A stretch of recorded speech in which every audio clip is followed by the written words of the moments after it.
So the rumor was my debut, and I started. It wasn't the first book I wrote, first book that got published, and I did. It's kind of inspired by the Mary Bell case. I don't know whether you're. I'm sure Americans will have heard of that as well. The sort of famous case of a 10-year-old girl in Newcastle, in the area of Newcastle in England, who murdered two young boys, and she was sent to a sort of juvenile detention centre and then released into society under a new name and rehabilitated and of course the press sort of hounded her and found where she was living at various times. So that was the story that inspired it. And I did in fact hear a rumour. I was I was living in a small seaside town at the time, which is where the novel is set. It's set in a place called Flintstead, which is a fictional version of a very real, quite parochial small town in Essex called Frinton-on-Sea. And I was at a health club just outside Frinton, and I was in the changing rooms, and I overheard these two women talking about again, another British case that I'm sure your listeners or viewers will possibly also have heard of, the James Bulger killers. There was a little boy called James Bulger in the 90s who was led away by two older children who were about 10 or 11 from a shopping centre, and he was horribly murdered and found on a railway line.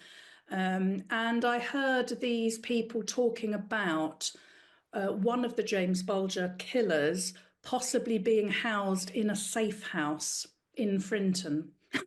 I'm sure it wasn't true. I mean, it might have been. They do tend to sort of put these people in weird little places out of the way. So it could have been true, but I doubt it. There were lots of these sort of stories going around. But that got me thinking, really, gosh, what would it be like? I was thinking from the point of view of the person, of the person in witness protection.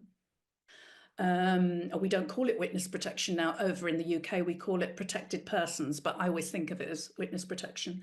I thought, what must it be like to be moved somewhere and have to start a completely new life, have your legend, have a new identity, and be continually terrified that you're going to be found out and that there's going to be a mob of vigilantes, baying for your blood. And so that's really where the germ of the idea came. So I did hear that rumor, and I suppose for a few days after hearing it, I was sort of walking past houses thinking, would I know if that was a safe house? No, of course I wouldn't, because we're not meant to know. And so I'd look at people on the street that could be the same age as one of these killers and think, could be him, might not be. It was just a weird time. I didn't give it much thought in terms of worrying about whether it was true or not, but it just gave me a brilliant idea for a novel. Joanna, so she hears this rumour, and really she's not actually a gossip. She's not the sort of person who goes around blabbing rumours, but she's just moved to this town to move back with her mother, and well, not with her mother, but where her mother lives, and she's got a small child, Alfie, and he's not really fitting in at school. He's kind of an outsider. And so she passes this rumor on that she's heard there's a possibility of a child killer living in the town, almost to ingratiate herself with the other mothers, so that she becomes one of their little crowd, and they might include her in things and thus include her son Alfie in sleepovers and play dates and things like that. So that's how she starts it. And of course, then, as it often happens, they get out of control, and it really does get out of control. And because it's such a small town, everybody's suspecting people, and they fixate on the wrong people, on the wrong person to start with. You can imagine that happening because there have been cases where people have thought they've spotted a particular person and, accuse them of all sorts of things, and it turns out not to be that person at all.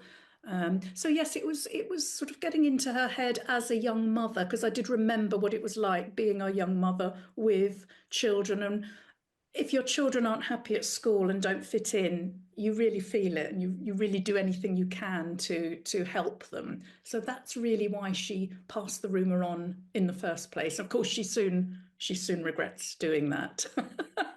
I really enjoyed creating that cast of characters because I wanted there to be lots of women of a certain age that could be this child killer, so that the reader was constantly guessing and second guessing themselves and developing theories as to which person it could be.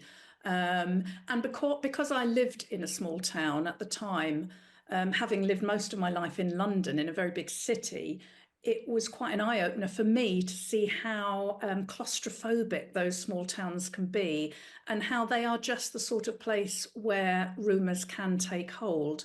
They don't possibly take hold in the same way in a big city, because people live in one part of the city, they work in another, their friends are all over the place. But in this small town, you get to know everybody. You don't know everybody, but you get to know a lot of people, and you recognize them, and you know where they work. And so it was a sort of a cast of characters that I really enjoyed creating. As for seeing them on the screen, I mean, that was amazing. I mean, the book was optioned before it came out. So it was optioned back in 2018, I think. And it didn't come to the screen until last year, September 25. And it was aired on Channel 5 in the UK. I mean, I'm not sure whether it might eventually come onto Paramount or Netflix. I don't know. I'm hoping it does. I really do.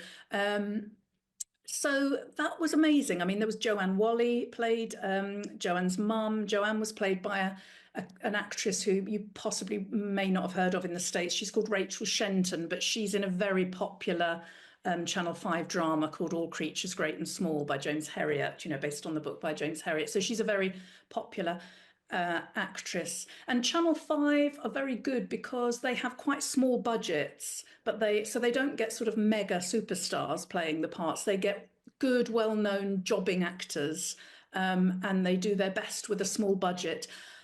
I was a little bit disappointed that it wasn't set in a small seaside town. So it was actually filmed in Budapest, because there's a big filming infrastructure in Budapest. I didn't even realize this before. You learn all these sorts of things, don't you, when you're a writer and one of your books has been turned into a TV drama. A lot of filming's done out there because Budapest apparently can appear to be like other European cities. It's sort of adaptable. So I was a bit upset that all the beach scenes now take place in a park on the screen. But it would be churlish of me to be disappointed, because it's every author's dream to see their work on the screen. So it was lovely. I was thrilled seeing it.